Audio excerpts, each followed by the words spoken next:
सो hi guys, कैसे हैं आप सभी लोग। तो आई होप सभी लोग बढ़िया होंगे, घर बैठे मस्त वे में आप लोग अपने प्रिपरेशन कर रहे होंगे। तो आज के इस नए लेक्चर में आप सभी लोग का बहुत बहुत स्वागत है, जहां पे हम लोग कवर अप करने वाले हैं अल्टरनेटिंग करंट क्लास 12 फिजिक्स के लिए। बहुत मजेदार सा वीडियो होने वाला है। बोर्ड्स 2022 2023 के सभी स्टूडेंट्स के लिए वीडियो होने वाला है। सो वीडियो को एंड तक के जरूर देखें, चैनल को सब्सक्राइब कर ले, क्योंकि इस चैनल पे भाई तुम्हारे लिए तगड़ा कंटेंट फिजिक्स का आने वाला है क्लास 12 के लिए, सीयूईटी के लिए। तो भाई चैनल पे बने रहे, तगड़ा कंटेंट हमेशा आता रहेगा। चलिए भाई, तो आगे बढ़ते हैं। सो आगे बढ़ने से पहले भाई आप लोग मुझे इंस्टा में फॉलो अप कर सकते हो, साथ में टेलीग्राम के चैनल को ज्वाइन कर लेना। सारी क्लास की अपडेट्स आप लोग को यहाँ पे मिलते रहती है। इसके अलावा आप मुझे अनअकैडमी में फॉलो अप कर सकते हो। इसके अंदर मैं ढेर सारी फ्री क्लासेस आप लोग के लिए लेकर आने वाला हूँ एग्जाम टाइम में, तो भाई कर ही लेना, बहुत इंपॉर्टेंट है। क्लियर भाई।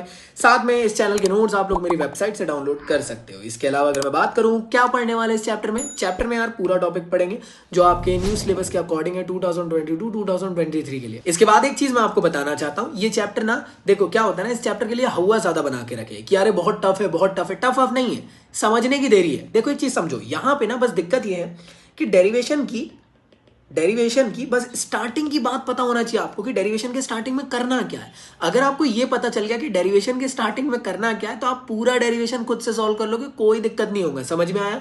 आपको यहाँ बेसिक इंटीग्रेशन और डिफरेंशिएशन के थोड़े बहुत कॉन्सेप्ट पता होना चाहिए, और साथ ही साथ थोड़ा बहुत मैथ्स का थोड़ा बहुत कॉन्सेप्ट पता होना चाहिए, बाकी बन जाएगा। तुम लोग ज्यादा टेंशन नहीं लेना, अच्छे से समझेंगे इजीएस्ट वे में। मैंने अभी भी समझाया, डेरिवेशन शुरू होगा, बस उसका स्टार्टिंग का पॉइंट आप लोग को याद रखना है, बाकी अपने आप डेरिवेशन सॉल्व हो जाएगा। क्लियर भाई लोग?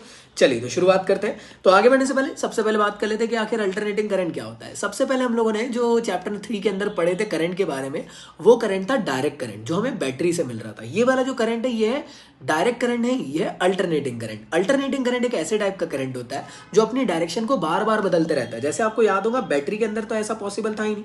बैटरी का एक तरफ से अगर करंट दौड़ रहा है तो उस तरफ से ही हमेशा दौड़ता रहेगा। लेकिन अल्टरनेटिंग करंट के साथ क्या मसला है कि वो कभी इधर से दौड़ता है, कभी इधर से दौड़ता है, कभी इधर से, कभी इधर से। ऐसा क्यों? क्योंकि अल्टरनेटिंग करंट जो है वो टाइम के हिसाब से अपने आप को चेंज करते रहता है, साइनोसोडल नेचर का होता है, साइन फंक्शन पे वर्क करते हुए चलता है। क्लियर दोस्तों यहां तक के? मतलब मैं कह सकता हूं अल्टरनेटिंग करंट की वैल्यू कभी आपको पॉजिटिव मिलेगी, कभी नेगेटिव, कभी पॉजिटिव। क्लियर दोस्तों? इसके अलावा अगर मैं बात करूं तो जैसे हम लोगों ने डीसी करंट में पढ़े थे, या जो थर्ड चैप्टर में पढ़े थे, वहां पे मान लो कि वहां पे जो करंट की वैल्यू 2 एम्पियर थी, यहां पे वही 2 एम्पियर 2 साइन ओमेगा थीटा होता है, सॉरी टी होता है। ऐसा क्यों? ऐसा इसलिए क्योंकि ये साइनोसोडल नेचर का होता है। जो भी स्पेसिफिक करंट की वैल्यू होगी उसके साथ आप लोग को साइन ओमेगा थीटा यूज करते हुए चलना रहता है। क्लियर दोस्तों? यहाँ पे आई क्या है? बेसिक आप लोग का अल्टरनेटिंग करंट। आई नॉट क्या है? देखो कई जगह पे आई नॉट दिखेगा, कई जगह पे आई मैक्स दिखेगा, दोनों एक ही चीज होता है। That means maximum current. यहाँ पे साइन ओमेगा थीटा है, और ओमेगा की वैल्यू होती है एंगुलर फ्रीक्वेंसी। इसकी वैल्यू आप याद रख लेना, वो होता है 2π/t। बहुत इंपॉर्टेंट है, अभी बहुत सारी जगहों पे काम आने वाला है। क्लियर दोस्त?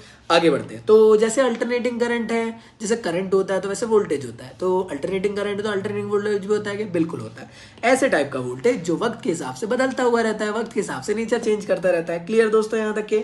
इसके अलावा अगर मैं कहूँ कि ईएमएफ भी होता है कि? हाँ जी, अल्टरनेटिंग ईएमएफ भी होता है। क्लियर दोस्तों? ई की वैल्यू भी आपको इस फॉर्म में मिलने वाली है, E which is equal to E naught sine omega theta, इस तरीके से। अब ये जो चीज दी है ना, एडवांटेज और डिसएडवांटेज, इसको पॉज करके रीड कर लो यार एक बार। चलो आगे बढ़ते हैं। आगे बढ़ने से पहले मैं आपको एक चीज समझाना चाहता हूँ। याद करो थर्ड चैप्टर में हमने पढ़े थे करंट दो टाइप के थे। एक था अल्टरनेटिंग करंट, एक था इंस्टेंटेनियस करंट, दूसरा था एवरेज करंट। इंस्टेंटेनियस करंट क्या था? dq/dt जो चार्जेस दौड़ रहे थे, याद है आप लोग को? एकदम इंस्टेंटेनियस करंट, नाम से समझ में आ रहा है। एवरेज करंट क्या था? जब सारे charges complete time interval T में पहुंच जाए तो वो एवरेज करंट था। तो सेम टू सेम आपको ना यहाँ पे एग्जाम में पूछा जाएगा कि बताइए एवरेज करंट क्या होता है अल्टरनेटिंग करंट में।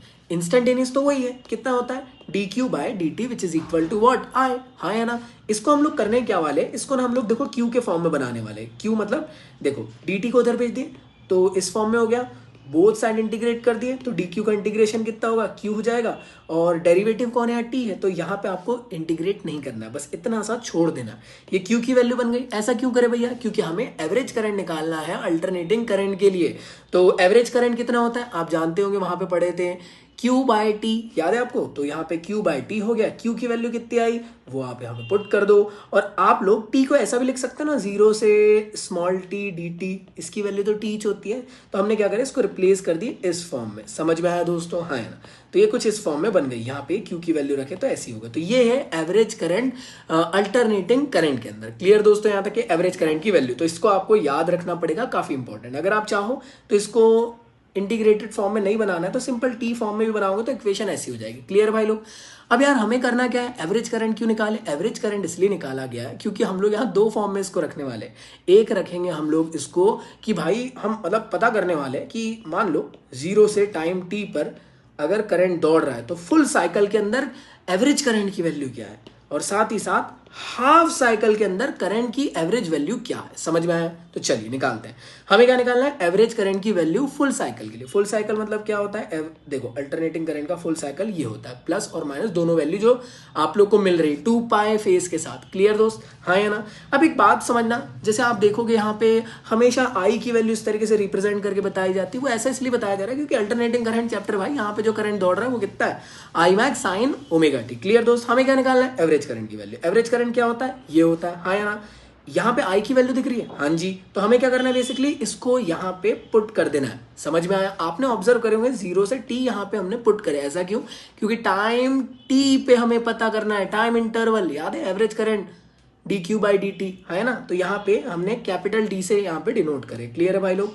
तो यहाँ पे कैपिटल D रखे, नीचे भी कैपिटल T होना था, यहाँ गलती हो गई है, इसको सही कर लेना, नीचे भी कैपिटल T होना था। क्लियर दोस्तों? यहाँ तक के मेरे समझ में मतलब आपको समझ में आ गया ना? तो मेरे ख्याल से यहाँ तक क्लियर है। तो ये वाली देखो 0 से t dt का इंटीग्रेशन करोगे अगर आप लोग कैपिटल T के रिस्पेक्ट में तो कितना हो जाएगा? वो हो जाएगा t 0 से t, अपर लिमिट रखोगे एक बार t मतलब t माइनस 0, इसलिए मैंने यहाँ पे देख रहा हूँ 1/t बाहर आ गया। हाँ या ना? इंटीग्रेशन i dt का हो रहा है, करंट की वैल्यू हमने रख दी है आई मैक्स साइन ओमेगा थीटा। हाँ या ना? आई मैक्स की वैल्यू बाहर, साइन ओमेगा थीटा कितना होता है? Minus of cos omega T upon जो टी के सामने कौन है? ओमेगा, तो नीचे ओमेगा आ गया।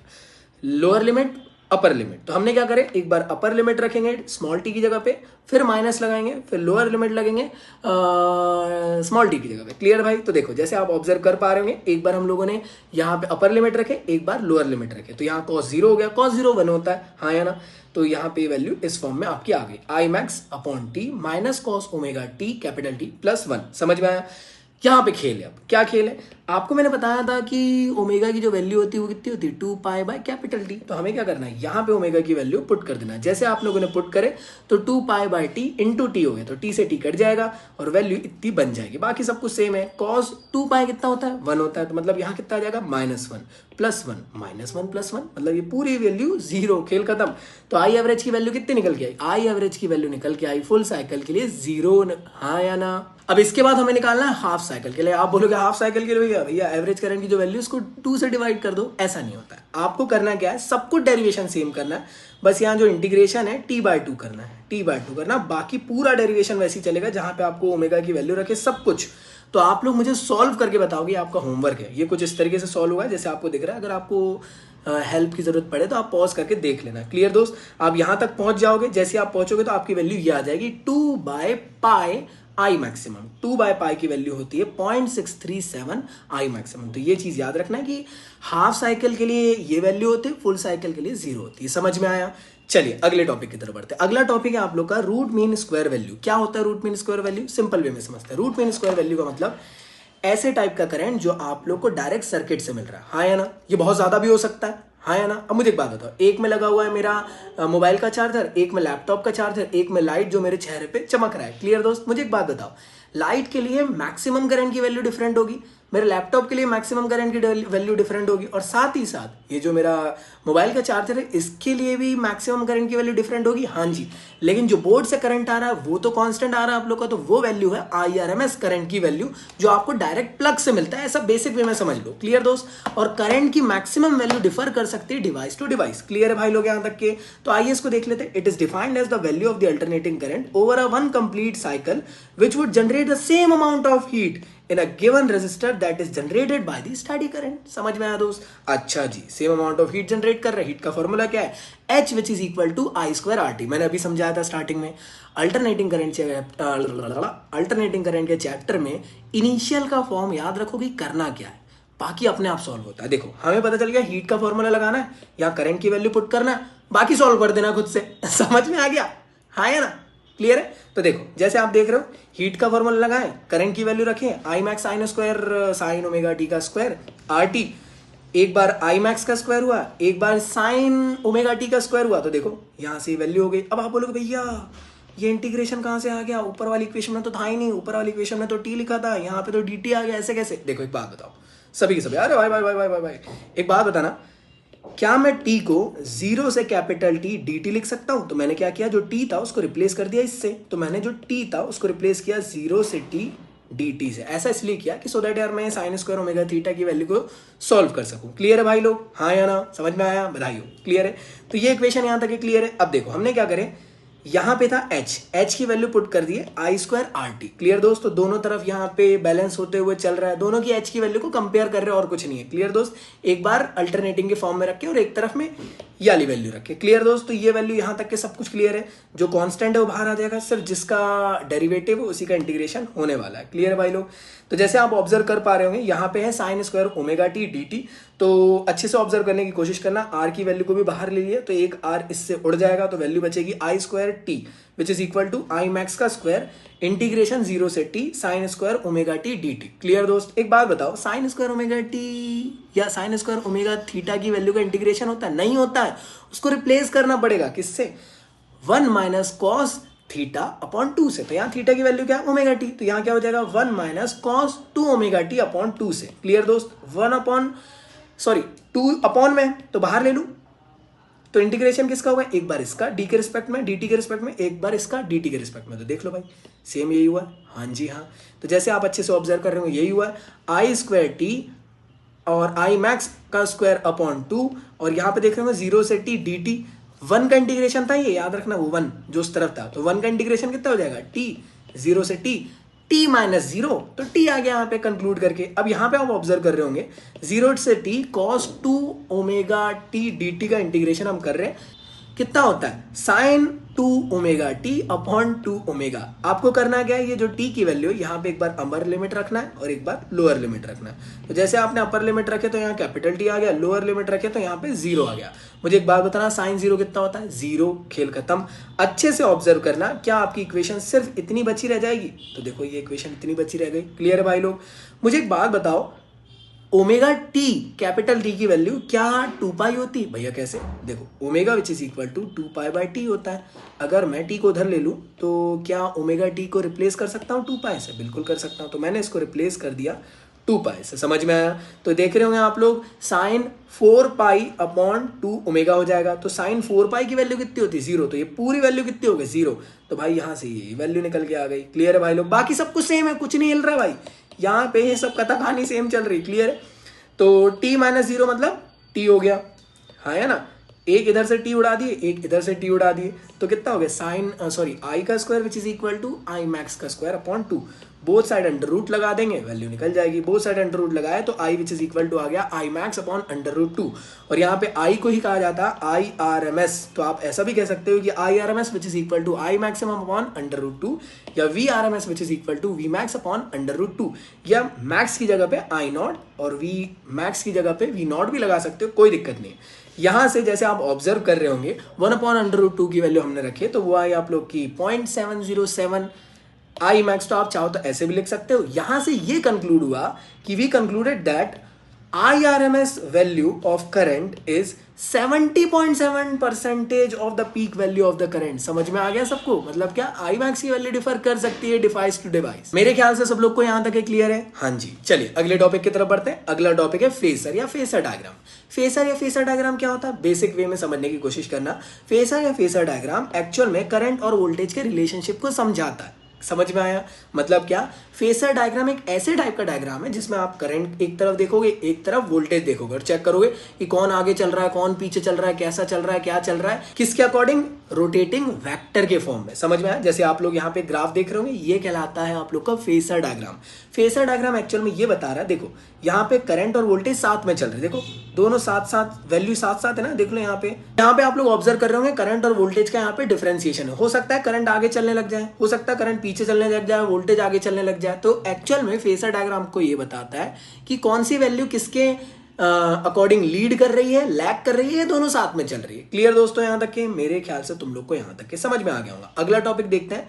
देखो अभी तक क्या आप लोगों को पता होगा, रेजिस्टर हम लोग बैटरी से कनेक्ट करते थे। अब हम क्या करने वाले, रेजिस्टर को कनेक्ट करने वाले एक अल्टरनेटिंग सोर्स से। मतलब क्या, जैसे हम लोग एसी सप्लाई प्रोवाइड करेंगे एक रेजिस्टर में, तो वी वोल्टेज प्रोवाइड करने पे कितना करंट की वैल्यू मिलेगी ये चेक करेंगे। क्लियर दोस्त? और आप ऑब्जर्व करोगे साइन ओमेगा थीटा, यही तो है फेज। इसके साथ फॉर एग्जांपल पहले वाले की वैल्यू साइन ओमेगा थीटा थी, दूसरे की sign omega theta sorry omega T plus pi by 2 है। मुझे एक बात बताना, यहाँ पे फेज की वैल्यू कितनी हुई? पाई बाय 2 हुई ना, एक्स्ट्रा फेज एड ऑन हुआ ना, हाँ या ना? तो देखो हम क्या कर रहे हैं, हम v which is equal to V max sine omega theta की वैल्यू पुट करेंगे और ये पता करेंगे कि आई मैक्स की वैल्यू क्या निकल के आ रही है। क्लियर दोस्त? या आई की वैल्यू क्या निकल के आ रही है, करंट की वैल्यू। तो हम क्या कर रहे हैं, रेजिस्टर में प्रोवाइड करें कितना voltage, V max which is equal V which is equal to V max sine omega theta. अब करंट निकालना है इसी के लिए, तो कैसे निकालेंगे? ओम्स लॉ जानते हो आप लोग, V which is equal to I R. तो हमने क्या करें, इस v की वैल्यू को यहाँ पुट कर दिए, तो देखो भाई ये आ गई, और r को नीचे भेज दिए तो इक्वेशन कुछ ऐसी आ गई, बिल्कुल आ गई। आप ऑब्जर्व कर रहे होंगे v मैक्स अपॉन r है, हाँ या ना? देखो अगर i which is equal to V by R हो सकता है तो i max which is equal to V max upon R हो सकता है। तो अगर V max upon R which is equal to I max होगा, जी हाँ, तो इसको क्या मैं रिप्लेस कर सकता हूँ आई मैक्स से? बिल्कुल। तो मैंने इसको इससे रिप्लेस कर दिया, तो वैल्यू कितनी आई, आई which is equal to I max sine omega theta. Clear दोस्त? तो यहाँ पे एक बात बताना, रेजिस्टर में क्या कुछ फेज का डिफरेंस हुआ? नहीं हुआ।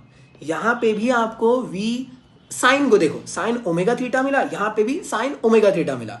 अगर ओमेगा थीटा के आगे कुछ लिखा रहता तो हम मानते कि यार वो उतना फेज डिफरेंस है। क्लियर दोस्त? पाई बाय 2 लिखा रहता तो मान लेते कि लैग कर रहा है, माइनस पाई बाय 2 और प्लस पाई बाय 2 लिखा मतलब लीड कर रहा है। कौन? करंट। किससे? वोल्टेज से। समझ में आया? तो यहाँ करंट और वोल्टेज दोनों साथ में चल रहे हैं। तो फेसर डायग्राम कैसा बनेगा? फेसर डायग्राम कुछ इस फॉर्म में बनेगा कि यार जो करंट दौड़ रहा है वो भी वोल्टेज के साथ साथ दौड़ रहा है। लेकिन आप बोलोगे भैया करंट की वैल्यू नीचे शो कर रही है, वोल्टेज की वैल्यू ऊपर, ऐसा क्यों? दोनों तो यहाँ वैल्यू सेम आई। आप जानते हो ओम्स लॉ क्या होता है, V which is equal to I R. मुझे एक बात बताना, क्या V which is equal to I? नहीं, अगर साथ में रहता तो मैं कह सकता था I और V साथ साथ चलते। यहाँ पे रेजिस्टर भी है, वैल्यू गिर रही है, इस वजह से V की वैल्यू हमेशा ज्यादा शो होगी फेसर डायग्राम में एज कंपेयर टू करंट के। बाकी हमें ये देखना है कौन आगे चल रहा है कौन पीछे चल रहा है वेव के फॉर्म में। समझ में आया? तो मेरे ख्याल से ये वाला टॉपिक क्लियर है। अगले टॉपिक की तरफ बढ़ते हैं। हम यहाँ क्या करने वाले हैं, अल्टरनेटिंग करंट प्रोवाइड करने वाले एक इंडक्टर को। हमने क्या करे, एक इंडक्टर लिए जिसका वोल्टेज कितना VL है, और हम प्रोवाइड करने वाला कितना V which is equal to V max sine omega theta, और हम चेक करेंगे कि कितना करंट इसके अंदर हमें मिल रहा है फेस वैल्यू के अकॉर्डिंग। क्लियर दोस्त? तो देख रहे होंगे आप लोग यहाँ पे 2v की वैल्यू मिल गई। हाँ जी भैया, कैसे सॉल्व करेंगे? अरे किरचॉफ लॉ लगा दो, del v which is equal to 0, तो कितना हो जाएगा v minus V L which is equal to 0, हाँ या ना? ये मैं कह सकता हूँ v which is equal to V L, हाँ या ना? मुझे एक बात बताओ, v की वैल्यू क्या है, कितना v प्रोवाइड कर दे, v max sine omega theta. तो क्या मैं इसकी वैल्यू को यहाँ पुट कर दूँ? मुझे एक बात बताओ, वी एल की वैल्यू क्या होती है? याद है, self inductance L D I upon D T निकल के आया था, उसको पुट करना है, तो उसको पुट कर दिए। क्या मैं यहाँ से dt को उस तरफ भेज सकता हूँ? अगर मैंने भेजा तो इक्वेशन ऐसी हो जाएगी, बोथ साइड इंटीग्रेशन कर सकता हूँ। क्यों? क्योंकि इधर भी डेरिवेटिव इधर भी डेरिवेटिव। चलिए भाई, तो जैसे आपने अगर बोथ साइड इंटीग्रेट करे तो di की वैल्यू कितनी हो गई i, और dt की वैल्यू कितनी हो गई t, नहीं साइन ओमेगा थीटा यार, इसका डेरिवेशन होगा, इंटीग्रेशन होगा। तो साइन ओमेगा t का इंटीग्रेशन होता है minus cos omega T upon omega. Clear दोस्त? बाकी सब कुछ सेम चल रहा है। ओमेगा की वैल्यू बाहर ले लिए, हाँ या ना, और एल की वैल्यू को नीचे ले लिए। तो देखो ओमेगा की वैल्यू को भी बाहर ले लिए और एल की वैल्यू को नीचे ले लिए, तो इक्वेशन कुछ ऐसी हो जाएगी। मैं थोड़ा जल्दी जल्दी बता रहा हूँ, हाँ है ना, एग्जाम का टाइम है यार भाई, इसलिए। क्लियर है? तो देख रहे हो, मैं देख लो भाई, यहाँ से ओमेगा बाहर लिए, फिर अगली स्टेप में एल को नीचे ले लिया और कुछ नहीं, तो इसलिए इक्वेशन ऐसी आ गई। क्लियर है भाई लोग? हाँ या ना? आप लोग यहाँ से ऑब्जर्व कर रहे होंगे एक चीज कि भैया यहाँ पे ना जैसे पहले आया था कि v अपॉन आर आ गया था, इसको रिप्लेस करके आई मैक्स लिख दिए थे। मुझे एक बात बताना, रेजिस्टर के लिए रेजिस्टेंस कितना होगा? आर होगा। इंडक्टर के लिए भी कुछ रेजिस्टेंस होता है क्या? हाँ जी, इंडक्टर के लिए जो रेजिस्टेंस होता है उसे कहा जाता है रिएक्टेंस ऑफ इंडक्टर, और वो वैल्यू होती कितनी? XL which is equal to L omega. तो जैसे आप ऑब्जर्व कर रहे होंगे यहाँ पे कितना लिखा है? L omega. मैं इसको रिप्लेस करूंगा XL से, और XL कहा जाता है रेजिस्टेंस ऑफर्ड बाय इंडक्टर, जिसे हम लोग रिएक्टेंस भी कहते हैं। क्लियर दोस्त? तो इसको रिप्लेस कर देंगे हम लोग किससे? देखो भाई, इसको रिप्लेस कर दिया जाएगा XL से, और जैसे हम लोगों ने इसको XL से रिप्लेस करे तो वैल्यू XL की यहाँ आ जाएगी। अब आप बोलोगे भैया यहाँ वैल्यू पॉजिटिव हो गई, यहाँ तक के तो नेगेटिव थी, ऐसा कैसे? देखो भाई, एक बात बताना, करंट हम इस फॉर्म में लेंगे ना, I which is equal to, मान लो I मैक्स, अरे भाई, I max which is equal to sine omega T minus plus जो भी है उसके आगे का। तो यहाँ पे उल्टा दिख रहा, ओमेगा थीटा को मेरे को पहले लेना चाहिए था, और जब मैं इसको पहले लूंगा तो मुझे क्या करना पड़ेगा, इसको अल्टी पल्टी करना पड़ेगा। और साइन माइनस थीटा की वैल्यू कितनी होती है, माइनस साइन थीटा। इस वजह से आप ऑब्जर्व कर रहे हैं एक माइनस यहां से बाहर निकला और यहाँ पे इसको प्लस कर दिया। इक्वेशन कितनी हुई, i which is equal to plus V maximum upon L omega sine omega T minus pi by 2। भैया ये कॉस ओमेगा टी यहाँ साइन कैसे कन्वर्ट हो गया। देखो भाई एक चीज समझना, हमने क्या पढ़े कि अल्टरनेटिंग करंट एक ऐसे टाइप का करंट है जो साइनसोइडल नेचर का है। क्लियर दोस्त, साइन के फंक्शन पे वर्क करता है। आइस कैंडी खाओगे तुम लोग, ऑर्डर कर देता हूं मैं, आ गया हो। तो भाई यहाँ पे कॉस के फॉर्म में, तो हमें इसको जानबूझ के कन्वर्ट करना पड़ा साइन के फॉर्म में। तो एक्चुअल में कॉस थीटा होता है साइन 90 माइनस थीटा या पाई बाय 2 माइनस थीटा। क्लियर दोस्तों, इसको इससे रिप्लेस किया गया। बाकी तो समझ में आ गया ना आप लोग को कथा कहानी क्या थी। और वो एल ओमेगा की वैल्यू क्या है, एक्सएल के बराबर, तो इसकी value XL sine omega T minus pi by 2। Clear दोस्त, मुझे एक बात बताओ, ये V max upon reactance resistance बराबर जैसा है ना, तो मुझे एक बात बताओ ना, ओम्स लॉ के अकॉर्डिंग ये भी तो हो सकता है ना, आई मैक्स की value V max upon XL, एक किस्म से आर के फॉर्म में ही है वो, इस फॉर्म में। तो यहाँ पे उसको रिप्लेस कर दिया गया आई मैक्स से। तो इक्वेशन कितने निकल के आई, आई which is equal to I max sine omega T minus pi by 2। यहाँ पे आप ऑब्जर्व करना, जितना आपने वोल्टेज प्रोवाइड करे थे वो कितना था, साइन ओमेगा टी, और यहाँ करंट में कितनी वैल्यू मिली, sine omega T minus pi by 2, मतलब फेस की वैल्यू कितनी आई, माइनस पाई बाय 2। तो फेस डिफरेंस कितना आया, माइनस पाई बाय 2, और माइनस पाई बाय 2 आया, मतलब ये बिहाइंड कर रहा है, मतलब करंट पीछे चल रहा है किसके कंपैरिजन में, वोल्टेज के कंपैरिजन में। इसलिए आप ऑब्जर्व कर रहे होंगे पाई बाय 2 से करंट लैग करते हुए चल रहा है। समझ में आया, हाँ या ना, मेरे ख्याल से क्लियर है। और साथ ही साथ अगर आप अच्छे से ऑब्जर्व करोगे तो इस तरफ है करंट और इस तरफ है आप लोग का V की वैल्यू। इन दोनों के बीच में जो रोटेटिंग वेक्टर की वैल्यू बनी वो भी कितनी बनी, 90 डिग्री। तो वो भी किससे डिसाइड होगी, ये इसी से, कि इसकी वैल्यू क्या। अब आप बोलोगे रेजिस्टर के लिए कितनी थी रोटेटिंग वेक्टर, दोनों एक ही तरफ। देखो करंट इस तरफ रहता है और VR की वैल्यू भी उसी तरफ, मतलब एक ही तरफ, क्योंकि यहाँ पे फेज डिफरेंस 0 आया था, इसलिए। समझ में आया, यहाँ पे कैसा बना, इस तरफ V की वैल्यू मतलब VL की वैल्यू, इस तरफ I की वैल्यू। समझ में आया, 90 डिग्री के फॉर्म में। मेरे ख्याल से यहाँ तक क्लियर हुआ सभी लोगों को। एक छोटा सा कॉन्सेप्ट भी आप ये समझ सकते हो कि इंडक्टर के अंदर करंट वैसे भी लैग करेगा ही, हाँ या ना, क्योंकि स्टोर करके रखता है एनर्जी के फॉर्म में। और याद है आप लोग को, जिससे पैदा हुआ उसी को अपोज करने की कोशिश करता है। इस वजह से यहाँ पे जो फॉर्मूला हम लोगों ने जानबूझ के 90 माइनस थीटा लिए है, हम लोग वहां पे सेम कंडीशन में आएंगे कॉस को कन्वर्ट करने के लिए, तो वहां पे प्लस थीटा वाला लेंगे, क्योंकि वो कैपेसिटर है। क्लियर दोस्त, वो करंट को रोकने की कोशिश नहीं करता, लॉजिक से समझो, वैसे ही ज्यादा मिलेगा वहां पे हमें, है ना।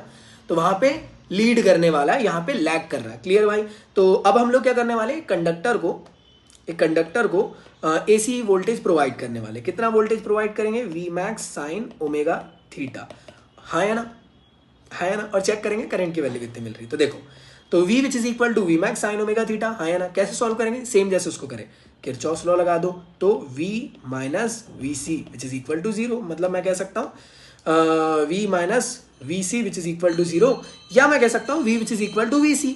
VC कितना होता है, V की वैल्यू कितनी होती है कैपेसिटर के लिए, अगर तुमको याद होगा सेकंड चैप्टर में हमने पढ़े थे, Q which is equal to CV होता था, V which is equal to होता था Q बाय C। इस वजह से आप ऑब्जर्व कर रहे होंगे VC की वैल्यू यहाँ पे पुट है Q बाय C। तो इसको उधर लिए तो V की वैल्यू कितनी आई, Q बाय C। कितना V की वैल्यू पुट करना है, वो करना है V max sine omega T which is equal to Q by C। C को उधर कर देंगे तो Q की वैल्यू आई है CV साइन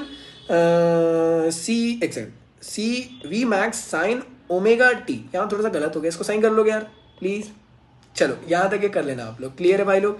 अब हम क्या करने वाले हैं, यहाँ पे हमारे पास चार्जेस की वैल्यू निकल गई। देखो भाई, इंडक्टर वाले में ऐसी कंडीशन में आके इंटीग्रेट किया गया था, ऐसा याद रख लेना, वहां इंडक्टर में इंटीग्रेट किया गया था और कैपेसिटर में उसका अपोजिट, मतलब कि डिफरेंशिएशन। यहाँ आप लोग के पास Q की वैल्यू आ गई। आपको क्या निकालना है, अरे भाई आपको निकालना करंट की वैल्यू। कैसे निकाल सकते हो Q के फॉर्म में करंट की वैल्यू, आप जानते हो करंट होता है कितना, dQ बाय dt, हाँ या ना। तो यहाँ Q की वैल्यू रख दूं और T के रिस्पेक्ट में उसको डिफरेंशिएट कर दूं तो काम बन जाएगा, बिल्कुल। तो यहाँ पे मैंने क्या किया, इंस्टेंटेनियस चेंजेस होते कैपेसिटर के अंदर, हाँ या ना, dQ बाय dt चार्जेस हमेशा जाते रहते। तो Q की वैल्यू आप लोगों ने पुट करें, यहाँ से कितनी आई, ये आई CV max sine omega T. Clear दोस्त, तो CV मैक्स बाहर हो जाएगा, डेरिवेशन किसका होगा, डिफरेंशिएशन किसका होगा T के रिस्पेक्ट में, साइन ओमेगा टी का। मैंने समझाया था साइन ओमेगा टी की वैल्यू होती है कॉस ओमेगा टी, और अगर इंटीग्रेशन रहता तो ओमेगा नीचे आता, डिफरेंशिएशन इसलिए बाहर इस तरीके से इनटू में आया है। क्लियर भाई लोग। इसके अलावा आप देख रहे होंगे ओमेगा और यहाँ पे सी है, तो ओमेगा सी यहाँ पे रिप्लेस किया जाएगा अभी आगे। तो मेरे ख्याल से यहाँ तक के क्लियर हुआ सबको, तो दोनों को साथ में लिख दिए V max C omega cos omega T. Clear भाई। एक चीज याद रखना, 1 अपॉन ओमेगा सी की वैल्यू होती है एक्सी के बराबर। ये एक्सी मतलब क्या, resistance offered by capacitor. Clear दोस्त, यहां तक की समझ में आया, या रिएक्टेंस भी कहा जाता है इसको।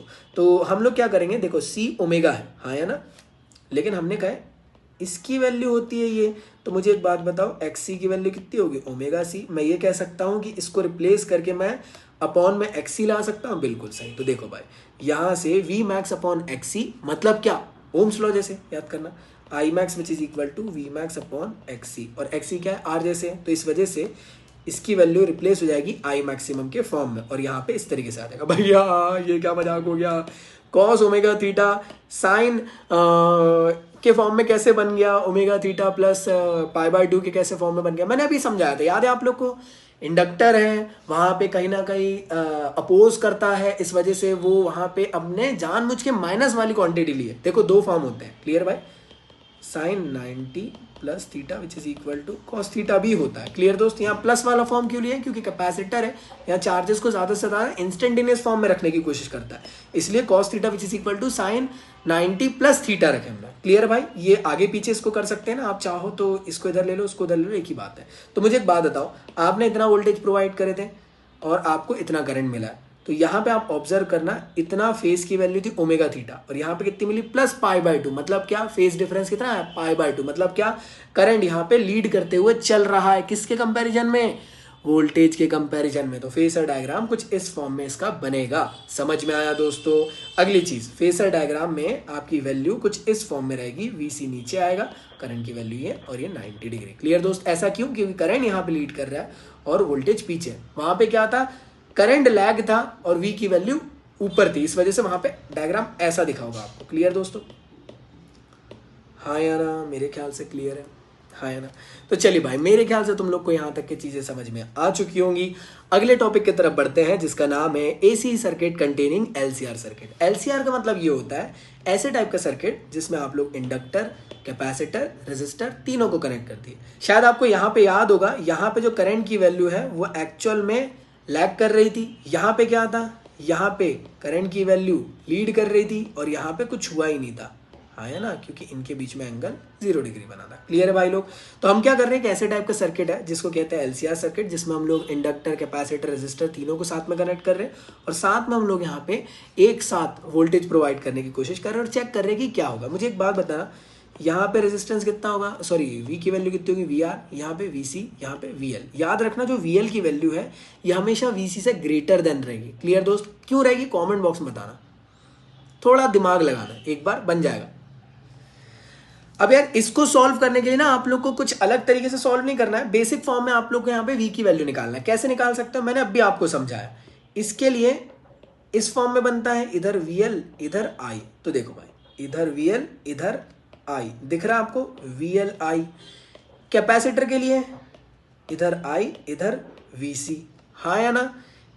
रेजिस्टर के लिए इधर वी आर इधर आई, हाँ या ना। तीनों को साथ में लिख दिए। मुझे बताओ नेट रिजल्टेंट वैल्यू कहां निकलेगी, वी की, तो वो निकलेगी यहां पे। क्लियर दोस्तों यहां तक के। और यहां पे एक रोटेटिंग फैक्टर आप लोग का होगा कितना, 5। क्लियर भाई। तो ये वैल्यू आपको निकालनी, कैसे निकाल सकते हो, याद रखना, VL की वैल्यू ज्यादा ऊंची बनेगी एज कंपेयर टू VC के, ये कंपैरिजन आपको याद रखना है। अगर आपको कोई कहा कि भैया ये निकालना है, कैसे निकाल सकते हो, अरे भाई आपके पास एंगल है, आप चाहो तो इसको निकाल सकते हो यार पाइथागोरस के फॉर्म में, और साथ में एंगल के थ्रू आप लोग फाई की वैल्यू भी निकाल सकते हो। अगर आपको ये पाइथागोरस की वैल्यू निकालना है तो आपके पास परपेंडिकुलर और हाइपोटेनियस चाहिए। हाइपोटेनियस की वैल्यू कितनी, यहाँ से यहाँ तक के VR है ना आप लोग का, लेकिन ये वैल्यू कितनी है, इस वैल्यू को निकालने के लिए हम लोगों ने क्या करे, बेसिकली देखो इस तरीके से यहाँ पे इसको ड्रॉ कर दिए। क्लियर है भाई यहाँ तक के। और ये वाली जो वैल्यू थी ना VL, इसको माइनस करा दिए VC से, तो ये वाली वैल्यू कितनी आ गई, VL माइनस VC। अगर ये VL माइनस VC है तो ये भी VL माइनस VC होगी, बेशक होगी। तो मुझे एक बात बताओ, आपके पास हाइपोटेनियस मिल गया, परपेंडिकुलर मिल गया और बेस मिल गया। बेस है आप लोग का VR, परपेंडिकुलर है ये, और ये है V की वैल्यू। क्या हम लोग इसको मतलब निकाल सकते हैं, बेशक। तो कितनी हो जाएगी ये, V square which is equal to VR का square plus VL minus VC का होल स्क्वायर। हाँ है ना, फिर अंडर रूट बोथ साइड लगा देंगे तो वी स्क्वायर का हो जाएगा वी, और बाकी इक्वेशन कुछ इस फॉर्म में। आप मुझे एक बात बताना, वी आर की वैल्यू कितनी होती है, आई आर के बराबर। वी एल की वैल्यू कितनी होती है, आई एक्स एल के बराबर। वी सी की वैल्यू कितनी होती है, आई एक्स सी के बराबर। सारी की वैल्यू यहाँ पुट कर दी, देखो हाँ है ना। यहां से आई स्क्वायर कॉमन निकाल लिया बोथ साइड से, तो ये इस फॉर्म में दिख रहा है, हाँ है ना। यहां से भी आई स्क्वायर और यहां से भी आई स्क्वायर मैंने बाहर निकाल लिया। तो जैसे आप ऑब्जर्व कर रहे हो, मैंने दोनों तरफ से आई स्क्वायर बाहर निकाल लिया। देखो आई स्क्वायर अंडर रूट के अंदर था, तो जैसे ही बाहर आया तो आई हो गया। क्लियर दोस्त, हमें क्या निकालना है, हमें करंट की वैल्यू पता करना कितनी आने वाली है। तो करंट की वैल्यू निकालना है, तो ये वाली जो टर्म है इसको इसके अपॉन में ला लो, तो ये कुछ इस फॉर्म में दिखेगी, बिल्कुल दिखेगी। यहाँ पे जो करंट है उसको हम लोग मैक्सिमम करंट मान लेते हैं, और जो v है उसे मैक्सिमम v की वैल्यू मान लेते हैं। तो जैसे मान लोगे तो इक्वेशन कुछ ऐसी हो जाएगी, हाँ या ना। अब यहाँ पे ऑब्जर्व करना, नीचे की वैल्यू जो है वो क्या है, पूरा पूरा रिएक्टेंस है ना, मतलब पूरा पूरा रेजिस्टेंस है, इंडक्टर का भी, कैपेसिटर का भी, रेजिस्टर का भी। तो ये तीनों को कहा जाता है इम्पीडेंस, मतलब इन तीनों के रेजिस्टेंस को कहा जाता है इम्पीडेंस, जिसको Z से डिनोट करते हैं। तो ये नीचे वाली वैल्यू को पूरा पूरा Z कहा जाएगा। तो I max which is equal to V max upon Z। Clear दोस्त, और Z की वैल्यू होती है इम्पीडेंस। क्लियर दोस्तों, यहाँ तक के आपको मैंने अब भी कहा कि फाई की वैल्यू निकाल सकते हैं, बिल्कुल टेन थीटा के फॉर्म में। इसको अपॉन इससे कर दो, मतलब क्या, tan phi which is equal to XL minus XC upon R. तो फाइव की वैल्यू कितनी जाएगी, टेन इनवर्स ऑफ ये। आई होप यहाँ तक क्लियर है। इसका ग्राफ कुछ इस फॉर्म में बनता है, आप लोग को इसको याद करके रखना बहुत इंपॉर्टेंट है। समझ में आया? चलिए भाई आगे बढ़ते हैं। देखो एक चीज समझना, मेरे को मालूम है मैं थोड़ा जल्दी जल्दी पढ़ा रहा हूँ, डायरेक्ट करने की कोशिश कर रहा हूँ, लेकिन एक चीज समझो, तुम्हारा वक्त बहुत कम है तुम्हारे पास, है ना। वाला वक्त कम नहीं है, गलत मत लेना तुम ना, वक्त है ना, एग्जाम के लिए वक्त कम है। तुम डेरिवेशन याद रखो, फेजर डायग्राम याद रखो, कोई डिस्क्रिप्टिव फॉर्म में नहीं पूछेगा। अगर मेरे को साल भर पहले वीडियो बनाता ना मैं, तो मैं ये सब चीज़ों को अच्छे से और एक्सप्लेन कर देता। तुम्हारे लिए सफिशिएंट है वीडियो। एग्जाम में जब एलसीआर सर्किट आएगा तो तुम्हें ये पूरा मतलब ये पूरा डेरिवेशन सॉल्व कर देना यहाँ तक के, और ये डायग्राम बना देना, खत्म कहानी। कोई नहीं पूछ रहा आपसे क्या है क्या नहीं है। क्लियर भाई? इसके लिए आपको डिटेल में कुछ भी नहीं लिखना है। समझ में आया भाई लोग? चलिए अगले टॉपिक को समझते हैं। अगले टॉपिक का नाम है रेजोनेंस। तो ये रेजोनेंस क्या कंडीशन होती है, तो याद रखना कि अगर हम लोग सीरीज एलसीआर सर्किट में, यही है series LCR circuit, series LCR circuit के अंदर अगर फेज की वैल्यू करंट और वोल्टेज के बीच में अगर जीरो आती है, तो उस टाइम जो उसमें करंट दौड़ेगा उसे कहा जाएगा रेजोनेंट करंट। क्लियर है? तो एक ऐसी कंडीशन होती है रेजोनेंस की जिसमें कि एक्सी की वैल्यू एक्सएल के बराबर हो जाती है। समझ में आया? मैं कह सकता हूं रेजोनेंस एक ऐसी कंडीशन है जहां पे इंडक्टर और कैपेसिटर के रिएक्टेंस की वैल्यू एक दूसरे को कैंसिल आउट कर देती है, बिकॉज वो एक दूसरे के 180 डिग्री पे होती है। देखो भाई, ये इस तरफ है, ये इस तरफ है, 180 डिग्री पे। क्लियर है भाई? हाँ या ना? और एक और चीज याद रखना कि जैसे जैसे यार आप लोग फ्रिक्वेंसी की वैल्यू बढ़ाते जाओगे, तो जो एक्सएल है, मतलब क्या, इंडक्टर का रिएक्टेंस जो है वो इंक्रीज होगा, और जो कैपेसिटर की जो रिएक्टेंस है वो डिक्रीज होता है। क्लियर भाई यहाँ तक के? हाँ या ना? लेकिन आप सभी लोग को पता है एक्सएल की वैल्यू कितनी है, ओमेगा एल।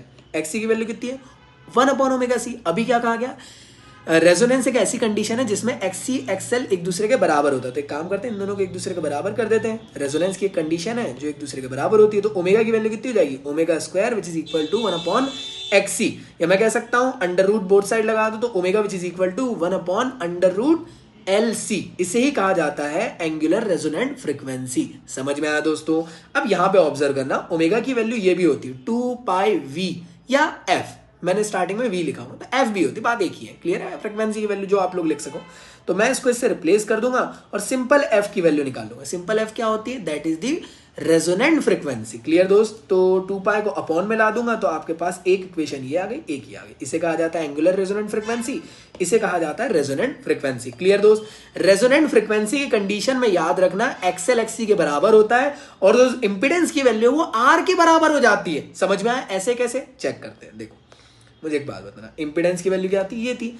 अगर एक्सएल माइनस एक्सी की वैल्यू 0 हो जाए तो √R का स्क्वायर बचा, मतलब Z की वैल्यू R के बराबर। समझ में आया? तो रेजोनेंट कंडीशन के अंदर एक्सएल माइनस एक्सी की वैल्यू 0 के बराबर, या एक्सएल एक्सी एक दूसरे के बराबर होता है, और दोनों का रिएक्टेंस एक दूसरे को कैंसिल आउट कर देता है। इंपीडेंस की वैल्यू R के बराबर हो जाती है, मिनिमम हो जाती है, और करंट की वैल्यू मैक्सिमम। ऐसे कैसे?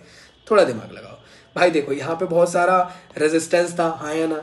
अगर इसकी वैल्यू को कम कर दोगे आप लोग, तो ये वैल्यू बढ़ जाएगी ना, इस वजह से यहाँ पे करंट की वैल्यू बढ़ जाती है। समझ में आया दोस्त?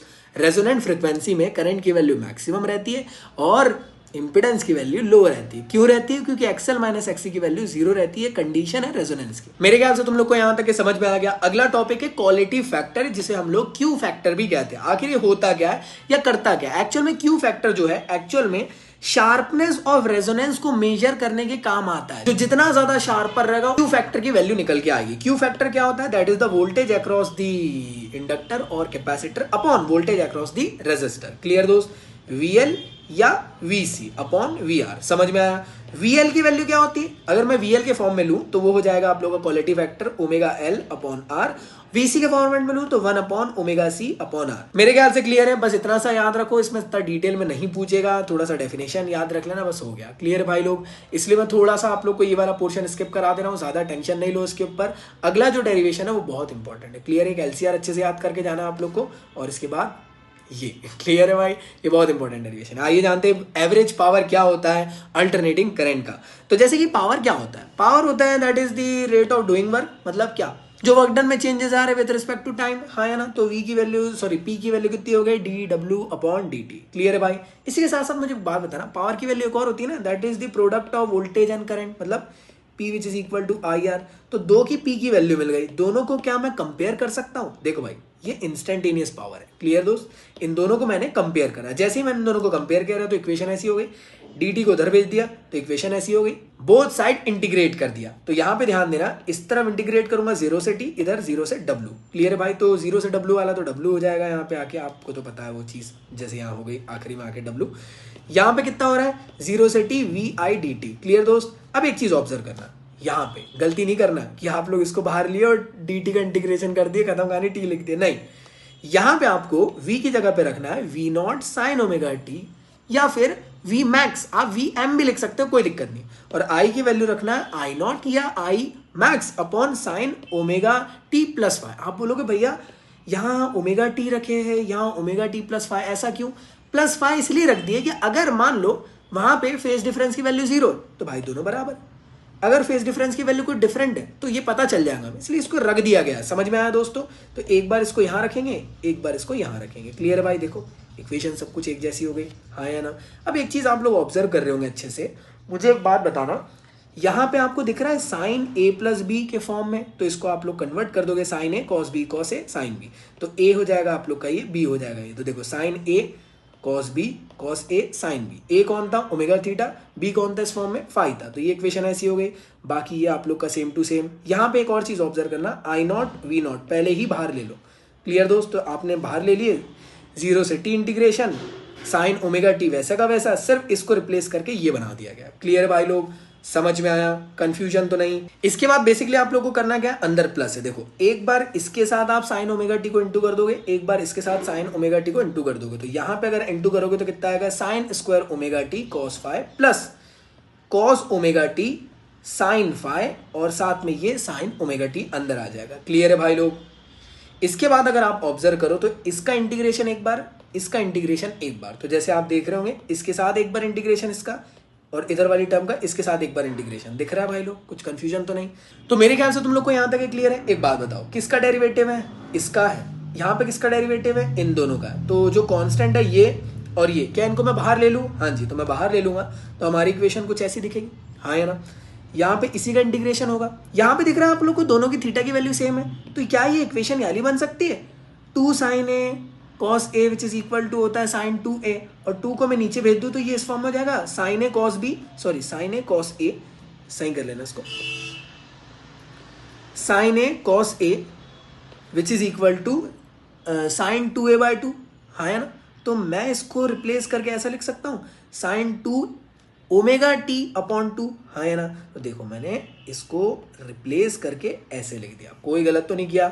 साइन स्क्वायर ओमेगा टी जो है आप लोग जानते हो इंटीग्रेट तो होता नहीं, पहले भी नहीं हुआ था, तो इसको रिप्लेस करके क्या लिखते हैं, 1 minus cos 2 omega T upon 2। Clear भाई? दोनों प्रॉपर्टी लिख दिया हूं, तो कंफ्यूजन हो तो आप लोग को याद रहे। क्लियर भाई? अब यहाँ ध्यान देना अच्छे से। W which is equal to V not I not cos phi बाहर, 2 भी बाहर आ सकता है यहाँ से। देखो दोनों से कॉमन बाहर निकाल लूँ, इधर से भी इधर से, तो कॉमन बाहर, देखो अगली वाली इक्वेशन में कॉमन बाहर आ चुका। तो यहाँ पे आपको पूरी इक्वेशन वैसी की वैसी, साथ में एक बार इसका इंटीग्रेशन, एक बार इसका इंटीग्रेशन। तो देख लो भाई, एक बार इसका इंटीग्रेशन, एक बार इसका इंटीग्रेशन, बाकी सब कुछ सेम। यहाँ पे क्या होता है ना कि दो तरीके के इसके डेरिवेशन है, आप चाहो तो इसको और लंबा खींच करना और खींच सकते हो, लेकिन मैं नहीं चाहता कि आप लोग ऐसा वाला करो। देखो अगर आप मैथ्स के स्टूडेंट हो तो आप जानते होंगे कि 0 से t cos 2 omega T dt की जो वैल्यू होती है वो मतलब सॉल्व करने के बाद 0 आती है, और साथ ही साथ 0 से t sin 2 omega T dt की जो वैल्यू होती है वो भी 0 होती है। तो डायरेक्टली एक काम करो ना, इसको भी 0 लो, इसको भी 0 लो। अगर आप इसको 0 लोगे तो ये इंटू में है साइन फाई के साथ, तो ये पूरा ही 0 हो जाएगा। अगर यहाँ 0 लोगे तो यहाँ पे 0 आएगा, लेकिन यहाँ पे t की वैल्यू कैपिटल T आ जाएगी, मतलब देखो t की वैल्यू 0 से t हो गई। बाकी सब कुछ समझ में आया। कई अलग अलग तरीके में इसको और खींचा जाता है, ये तरीका सही है गलत नहीं है, नंबर मिलेंगे, परेशान नहीं होना तुम लोग। क्लियर है? डायरेक्ट लिख लेना बायो वाले, तुम तो खुश हो जाओ, डेरिवेशन छोटा हो गया। तो जैसे आप देख रहे हो यहाँ पे इंटीग्रेट करने के बाद बेसिकली मालूम है आपको टी आने वाला है, तो जैसे यहाँ देख रहे होंगे टी आ गया, हाँ है ना, देखो ये वाली टर्म पूरी की पूरी cos फाई पूरा का पूरा और यहाँ टी आ गया, तो बाकी सब कुछ सेम टू सेम, हाँ या ना। तो जैसे आप लोग के पास वर्क डन निकल कर आ जाएगा, तो आप सभी लोग जानते हो कि जैसे आपके पास वर्क डन आ गया तो इसके बाद आपको क्या करना है, एवरेज पावर निकालना है। एवरेज पावर मतलब क्या कि मतलब total work done upon total time. तो आपने वर्क डन की वैल्यू टोटल वर्क डन में पुट कर दी, और टाइम तो नीचे टी था, तो देखो एक नीचे टी था, यहाँ पे एक टी था, तो टी से टी उड़ गया। तो जो आपकी स्पेसिफिक वैल्यू बची वो इतनी बची। यहाँ पे आप ऑब्जर्व कर रहे हैं 2 बचा हुआ है। अब 2 को मैं क्या अंडर रूट 2 लिख सकता हूँ, बेशक। तो मैंने क्या किया, वी नॉट के साथ एक बार अंडर रूट 2 लिखा, आई नॉट के साथ एक बार अंडर रूट 2 लिखा। आप लोग जानते होंगे वी नॉट या वी मैक्स अपॉन कितना होता है, वो होता है आप लोग का वी आर एम एस। और अगर मैं कहूँ आई नॉट या I max upon under root तो कितना होता है, वो होता है आई आर एम एस। तो इसको रिप्लेस किया गया आई आर एम एस से, इसको रिप्लेस किया गया वी आर एम एस से। तो पावर कितना है, V R M S into I R M S into cos phi, और कॉस फाई यहाँ पे क्या है, पावर फैक्टर है, ये याद रखना। तो इसमें कुछ स्पेशल केसेस हो सकते हैं। देखो याद रखना फाई क्या था, फाई था फेज डिफरेंस। तो फेज डिफरेंस से डिफाइन हो सकता है कि वो रेजिस्टर के लिए है, कैपेसिटर के लिए, इंडक्टर के लिए। तो अगर मैं बात करता हूं रेजिस्टर के लिए, तो रेजिस्टर के लिए फाई की वैल्यू कितनी थी, 0। तो अगर मैं इसको यहां पे पुट करता हूं तो cos 0 की वैल्यू कितनी हो जाएगी, यहां पे मिलेगी V R M S I R M S की वैल्यू पी एवरेज के फॉर्म में, जो कि मैक्सिमम होगी। अगर मैं बात करता हूं इंडक्टर के लिए, तो इंडक्टर के लिए फाई की वैल्यू कितनी होती है, π/2 होती है। तो अगर मैं π/2 रखूंगा cos π/2 तो वो 0 हो जाएगा। तो एवरेज पावर कितना होता है इंडक्टर के लिए, 0। सेम टू सेम कैपेसिटर के लिए भी यार आपकी π/2 ही वैल्यू आएगी, और एवरेज पावर की वैल्यू 0 निकलकर यहां से आने वाली है। तो मेरे ख्याल से तुम लोग को यहां तक क्लियर है। तो चलो भाई अगले टॉपिक की तरफ बढ़ते हैं। अगला टॉपिक है आप लोग का वॉटलेस करंट। तो वॉटलेस करंट क्या होता है, इसका दूसरा नाम है आइडल करंट या इडल करंट, इडल सही रहेगा। तो ये एक ऐसे टाइप का करंट है which consumes no power for its maintaining in this circuit. समझ में आया, वॉटलेस टाइप का है यार भाई। तो ऐसे टाइप का कौन सा करंट हो सकता है भाई जिसमें यार पक्का ना पावर की वैल्यू 0 हो रही होगी। पावर की वैल्यू 0 कब हो सकती है, या तो इंडक्टर के केस में या कैपेसिटर के केस में, जिसमें की वैल्यू जो है करंट और वी के बीच में 90 डिग्री आता है, मतलब फेज डिफरेंस 90 डिग्री। तो अगर मैं इसको यहाँ पे फाई की वैल्यू 90 डिग्री रखूं तो पी एवरेज मेरा 0 निकल के आएगा। तो ये कंडीशन वॉटलेस करंट में आपको देखी जा सकती है। इसके बाद अगला टॉपिक है आप लोग का ट्रांसफॉर्मर। तो आखिर ट्रांसफॉर्मर क्या होता है आइए जानते हैं। तो ट्रांसफॉर्मर एक ऐसे टाइप का डिवाइस है जो एक्चुअल में सिर्फ वोल्टेज को कम या ज्यादा कर सकता है। कितने टाइप से होते हैं, तो 2 टाइप के होते हैं, स्टेप अप ट्रांसफार्मर होता है, एक स्टेप डाउन ट्रांसफार्मर होता है। इसका जो प्रिंसिपल है ये क्या है, जो लास्ट चैप्टर में आप लोगों ने म्यूचुअल इंडक्शन पढ़े थे वो इसका प्रिंसिपल है। तो इसके कंस्ट्रक्शन की बात कर लेते हैं। यहाँ पे 2 टाइप की कॉइल होती है, एक होती है प्राइमरी कॉइल, दूसरी होती है सेकेंडरी कॉइल। दोनों है ना एक दूसरे से इस तरीके से वाउंडेड रहते इस स्पेसिफिक लैमिनेटेड कोर से। एक्चुअल में हम लोग यहाँ पे सॉफ्ट आयरन कोर भी यूज करते हैं। इसके पीछे का रीजन ये है कि जो इसकी मैग्नेटिक प्रॉपर्टीज है बहुत ज्यादा इंपॉर्टेंट है। वो एक ऐसे टाइप के मैग्नेटिक मटेरियल की प्रॉपर्टी जो कि मैक्सिमम से ज्यादा मैक्सिमम मैग्नेटिक फील्ड अपने तरफ रखने की कोशिश करता है। म्यूचुअल इंडक्शन का फिनोमिना है, एक तरफ वायर, सोचो इधर का करंट से इधर का ताल्लुकात है, म्यूचुअल इंडक्टेंस याद है। तो याद रखना जब भी अगर कोई कहे तुम्हें कि प्राइमरी कॉइल पे कौन सा इंडक्शन हो, सेल्फ इंडक्शन। और लेकिन अगर आपसे कोई कहा है कि यार सेकेंडरी कॉइल में किसके वजह से इंडक्शन हो रहा है, आप कहोगे म्यूचुअल इंडक्शन। क्लियर दोस्त? तो आप इसका वर्किंग जानने की कोशिश करोगे तो वही म्यूचुअल इंडक्शन का जो वर्किंग होता है वो इसका है। बेसिकली होगा क्या, यहाँ पे आप लोग को अल्टरनेटिंग करंट यहाँ से पास आउट कराना है प्राइमरी कॉइल से। तो प्राइमरी कॉइल के अंदर मैग्नेटिक फील्ड वरी करेगी, मैग्नेटिक फ्लक्स वरी करेंगे, और as per the law of Faraday अगर चेंजिंग इन मैग्नेटिक फ्लक्स होता है तो डेफिनेटली सेकेंडरी कॉइल के अंदर भी ये लिंक होंगे, और डेफिनेटली जैसे कॉन्सेप्ट हमने म्यूचुअल इंडक्टेंस में देखे थे सेम आपको यहाँ पे दिखेगा। वही कॉन्सेप्ट को म्यूचुअल इंडक्टेंस कहा जाता है। याद है ना, वाले के करंट की वजह से वाले में फ्लक्स जनरेट हो जा रहे थे, सेम टू सेम यहाँ पे भी वही हो रहा है। तो फराडे का लॉ आप जानते हो, प्राइमरी कॉइल के अकॉर्डिंग क्या होता है भाई, वो होता है आप लोग का माइनस, देखो भाई ये क्या भैया ये है फराडे का सेकंड लॉ, याद है ना, minus d∅/dt। N number of turn है प्राइमरी कॉइल के लिए इसलिए एनपी लिख दिया यहाँ पे। सेकेंडरी कॉइल के लिए minus d∅dt, n number of secondary coil में टर्न है इसलिए ns लिख दिए। तो ये हो गया फैराडे लॉ के लिए आप लोग के लिए प्राइमरी कॉइल का ईएमएफ, ये हो गया सेकेंडरी कॉइल का ईएमएफ। कौन सा ईएमएफ है? Induced EMF. क्लियर? आपको क्या करना है, इसको इससे डिवाइड करा देना। जैसे आप इसको इससे डिवाइड कराओगे तो d∅dt यहाँ से कट आउट हो जाएगा, माइनस से माइनस कट आउट हो जाएगा, और आपको बेसिकली निकालना है कि सेकेंडरी कॉइल में कितना ईएमएफ आ रहा है। तो बेसिकली करना है कि आईपी को उधर ले लो, तो आपकी जो स्पेसिफिक इक्वेशन है वो इस फॉर्म में आपको दिखने लग जाएगी। मेरे ख्याल से तुम लोग को यहाँ तक क्लियर हो चुका है। ईएस को ही तुम लोग वीएस भी लिख सकते हो और ईपी को ही तुम लोग वीपी लिख सकते हो। ऐसा कैसे? ईएमएफ डेल वी के बराबर था, याद आ रहा है आप लोग को? तो यहाँ तक के था आप लोग का ट्रांसफॉर्मर, इससे ज्यादा कोई कुछ नहीं पूछेगा इसमें। तो चलिए देखते हैं नेक्स्ट टॉपिक जिसका नाम है एसी जनरेटर। तो एसी जनरेटर क्या है? बेसिकली एक ऐसे टाइप का फॉर्म का जनरेटर है जो कि मैकेनिकल मीन के फॉर्म में इलेक्ट्रिकल करंट या इलेक्ट्रिकल एनर्जी जनरेट कर रहा है। इसका बेसिकली जो फिनोमिना है वो क्या है, प्रिंसिपल क्या है, किस प्रिंसिपल पे वर्क करता है? इलेक्ट्रोमैग्नेटिक इंडक्शन के फिनोमिना में ये वर्क करता है। मतलब बेसिकली वही कि जब कभी मैग्नेटिक फ्लक्स चेंज होगा तो इंड्यूस्ड ईएमएफ या इंड्यूस्ड करंट प्रोड्यूस हो जाएगा। समझ में आया दोस्तों? मतलब क्या, अगर आप लोग यार मोटर को घुमा रहे हो उल्टे फॉर्म में, आप लोगों ने बचपन में कभी इलेक्ट्रिकल गाड़ी वाली मोटर घुमाए हो? मोटर को घुमाओगे तो उस तरफ से आप अगर दो तार लगा दोगे तो बल्ब जल जाता है। तो सेम यही वाला फिनोमेना है। क्लियर दोस्तों? तो एसी जनरेटर के अंदर मेन पार्ट्स कौन कौन से यूज किए जाते हैं? सबसे पहले हम लोग को एक आर्मेचर यूज करना है जो कि आपको दिख रहा है ABCD नाम से। क्लियर दोस्त? ये एक किस्म से कॉपर वायर से वाउंडेड है n नंबर ऑफ टर्न्स। तो ये किस्म से वाउंडेड कॉपर वायर है, n नंबर ऑफ टर्न्स इसमें वाउंडेड है over the soft iron core, that is called as armature. Soft iron core क्यों यूज किया गया? कौन सी मैग्नेटिक प्रॉपर्टीज है? पैरामैग्नेटिक, डायमैग्नेटिक या फेरोमैग्नेटिज्म? मुझे कमेंट बॉक्स में बताओ। क्लियर दोस्त? तो इसे इसलिए यूज किया गया सो दैट यहाँ पे हम लोग मैग्नेटिक फ्लक्स ज्यादा से ज्यादा यहाँ पे लिंक कर सके। क्लियर दोस्त यहाँ तक के? इसके अलावा यहाँ पे एक मैग्नेटिक फील्ड के लिए हम लोग बार मैग्नेट यूज करने वाले, एक तरफ दिख रहा है आपको, हाँ है ना? इसी के साथ साथ यहाँ पे स्लिप रिंग्स यूज होंगे। स्लिप रिंग्स आप लोग को यहाँ पे दिखेंगे, देखो ये these are the slip rings. Clear दोस्तों? इसके बाद में अगर बात करूँ तो ब्रशेस यूज होते हैं। ब्रशेस मतलब क्या? ये दीज आर दी ब्रशेस जो कि स्लिप रिंग से कनेक्टेड है। मान लो ये स्लिप रिंग है। क्लियर है? तो स्लिप रिंग से मैं कैसे समझाऊंगा, दिख रहा है क्या मुझे? हाँ जी, जैसे समझ लो अब ये है मेरे पास, तो ये दिख रहा है, समझ लो ये स्लिप रिंग है। तो ब्रशेस इस तरीके से कनेक्टेड रहते हैं। स्लिप रिंग घूमेंगी लेकिन ब्रशेस अपनी जगह पे ही रहते हैं। क्लियर दोस्तों यहाँ तक के? हाँ है ना? तो इस तरीके से इसका पूरा कंस्ट्रक्शन होता है। जैसे कि आप देख रहे होंगे ये नॉर्थ इधर है, साउथ इधर है, तो मैग्नेटिक फील्ड इस तरफ दौड़ रही होगी। एग्री करते हो कि नहीं? इसके अलावा आप देख रहे हो ये कॉइल रही ABCD, हाँ है ना? याद रखना ये कॉइल ऐसे कनेक्टेड है। यहाँ पे जो स्लिप रिंग है ये कनेक्टेड है इस फॉर्म में और ये कनेक्टेड है ऐसे आगे आगे आगे आगे, और जो सेकंड वाली कॉइल है वो पहले वाले स्लिप रिंग से कनेक्टेड नहीं, उसके अंदर से निकलते हुए आई और दूसरे वाले स्लिप रिंग से कनेक्टेड है। क्लियर दोस्त? इस तरीके से कुछ इसका कनेक्शन एक्चुअल में होता है। कंफ्यूज नहीं होना। स्लिट रिंग मत लिख के आ देना, कई लोग स्लिट लिख देते हैं, स्लिट नहीं स्लिप होता है वो। क्लियर है भाई? तो दो यहाँ पे स्लिप रिंग यूज हो रहे हैं, यहाँ पे कार्बन ब्रशेस यूज हो रहे हैं, और यहाँ पे आप लोगों ने एक मतलब आउटपुट लगा दिया। आप अपना मोबाइल चार्जर लगा दो यहाँ पे चार्ज करने के लिए। एक्चुअल में किया क्या जाएगा, यहाँ पे मोशन कराया जाएगा। मतलब क्या, हम लोग यहाँ पे इसको रोटेट करेंगे जितना ज्यादा हमें, ये देखो ये जो स्पेसिफिक यहाँ पे दिख रहा है ना, यहाँ पे इस तरीके से एक हैंडल लगा दिया जाता है जिसको उससे हम ऐसे रोटेट कर सके। तो कॉइल क्या होगी, बार बार ऐसे पलटेगी, हाँ है ना? अब मुझे एक बात बताओ, कॉइल अगर बार बार यहाँ पे ऐसे चेंज हो रही है मैकेनिकल मीन की वजह से, वो भी ओवर दी मैग्नेटिक फील्ड में बार कॉइल आगे पीछे हो रही है, तो क्या हो रहा है, चेंजिंग इन मैग्नेटिक फ्लक्स हो रहा होगा ना कॉइल में। इस वजह से इस कॉइल के अंदर करंट दौड़ने लग जाता है। समझ में आया दोस्त? तो ऐसे वर्क करता है क्या, एसी जनरेटर। तो वही थ्योरी है। वर्किंग की बात करूं तो बेसिकली वही आप लोग को करना क्या, आर्मेचर जो कॉइल का उसको एक्चुअल में हैंडल के थ्रू या मोटर के थ्रू आपको उसको रोटेट करने की कोशिश करना है एक यूनिफॉर्म मैग्नेटिक फील्ड के अंदर। ये यूनिफॉर्म मैग्नेटिक फील्ड है।